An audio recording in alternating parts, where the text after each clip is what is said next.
Welcome back to the Big Fat Quiz of the Year. And so, like a 1950s threesome with two dinner ladies, we eagerly enter May and June. Kate Moss brought out a range of clothes for Topshop. It's the first time anyone's ever said Kate Moss's rack was impressive. Mel B made Eddie Murphy take a paternity test. Surely there's no need for that. Just stick the kid in a movie and see if it's unfunny. And Bernard Manning died. It was a black day for comedy, which he wouldn't have approved of. Right, on to the questions. I want you to take a look at this picture clue and simply say what you see. Don't shout out if you know it. Just write it down. Start burns down. Shh, don't say out loud.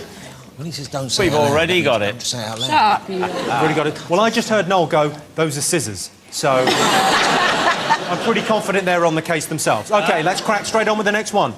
Here's a clip of respected BBC journalist John Sweeney going mental on an edition of Panorama. You listen to me for a second. No. You're accusing members of my religion of engaging in brainwashing. No, Tommy, you stop! Brainwashing! No, listen to me!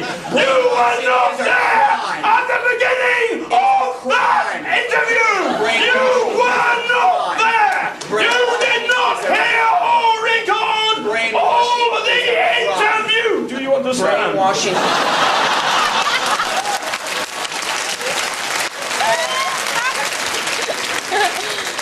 OK, what I want to know is, what was the programme about? What was that edition of Panorama all about? Yoghurt. No, Noel, it wasn't yoghurt.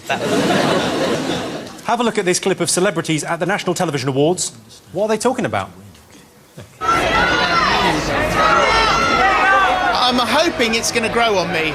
If I'm honest, it wasn't quite what I was expecting. It's like modern and really like, I mean, everyone here is so ahead of America in fashion. Fucking diabolical, actually. Give me 500 grand and I'll give you 10, which are better than that. Seriously, it's terrible.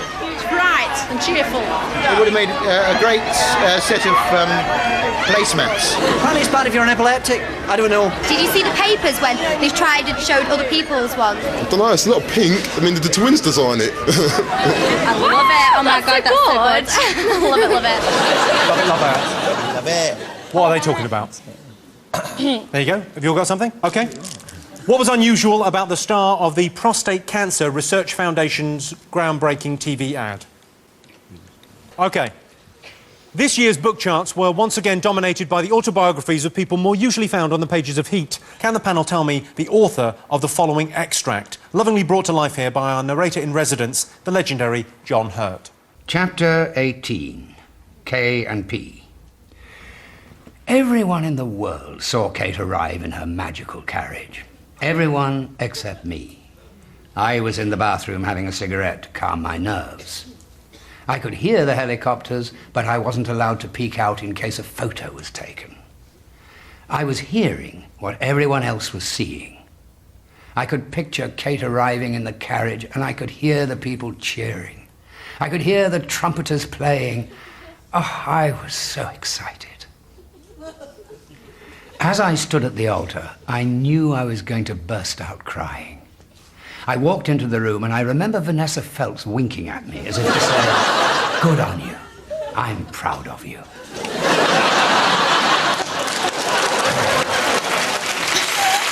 Beautifully written, I'm sure you'll agree. Beautifully read.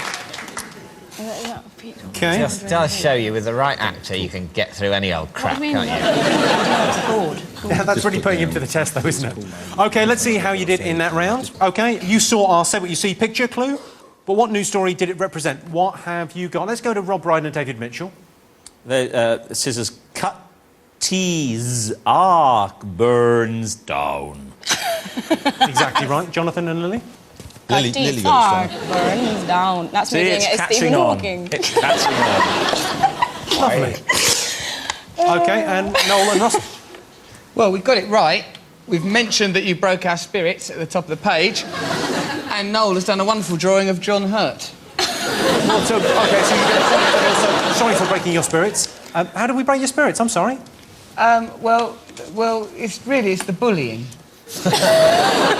The bullying? A lot of bullying has gone on, and we invited Christopher Biggins to join our team. We were very keen to have him. We offered him a place under the table. That was considered distasteful by everyone except Christopher, who said it would taste lovely. OK, the next one. You saw a clip of John Sweeney going mental, but what was that edition of Panorama about? What have you all written? Scientology, Scientologists, Scientology. You're all absolutely right. I showed you a clip from the National TV Awards, but what were the various celebs talking about? What are your answers? Well, when the first one said... What did he say first of all? He said something like... Oh, diabolical. That's diabolical. I'm not making this up. That's what Lily wrote straight away, was Jimmy Carr's jokes. Then we pulled it back in and we came up with the Olympic logo. Oh, yeah, I can just about see it in the bottom there. Well, I think you might get a point for that, then. Thank you. You've gone for... We went for an Olympic logo, although Rob sort of wrote Olympic my Loge. tag. I don't know what the Loge is. Russell and Noel, what have you got? We are upset by this series of images. When we watched that, Noel and I it was difficult for us to consume the information. We didn't know what they were talking about. It made us feel giddy and unwell. OK, well, it was, of course, the Olympic logo they were talking about, which they were basically saying was a bit shit and expensive, which I think is very apt for the London Olympics, which will be a bit shit and expensive. Can I say something about the Cutty Sark? Yes, you can, if you like. What the fuck is that? Cutty Sark, what is it? It was a boat, not that old a boat. It was a tea clipper, essentially a lorry. Transporting tea. How interesting can it be? It's not like the HMS Victory, there are no guns on it. What do? You go on it, they say, well, this is the sails that the wind blew and it went, and this is where the people lived, and the rest of it, yeah, that's where they stuck the tea. And that's going to take 2.5 minutes. I suspect it was burnt down by someone who'd been made to visit it as a child. I couldn't believe how boring it was. Yeah, They'd been promised HMS Belfast and they got the Cutty Sark. I've got an idea of who might have burnt it down. Who? Me? Oh, no, that's entirely... I can prove I was burning down another boring... Was it the Pencil Museum in Warwick you were at? Yes. I was posting another turd through their letterbox. Every bank holiday. What was unusual about the start of the prostate cancer advert? What have you come up with? It was poor Bob Monkhouse. He was dead. That was what was unusual about him. He was dead. Although I'd contend that it's not that unusual to be dead. More people are dead than are alive. Jonathan and Lily. We put the star, Monkhouse, is dead. Posthumous advert. Russell and Noel, what have you got for this? We thought it was unusual because it starred a talking dragon.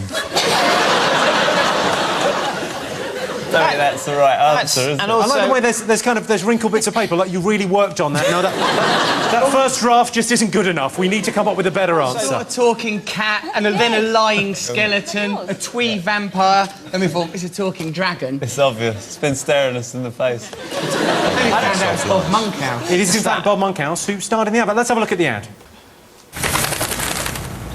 Just when you thought it was safe to turn on your TV again, here I am.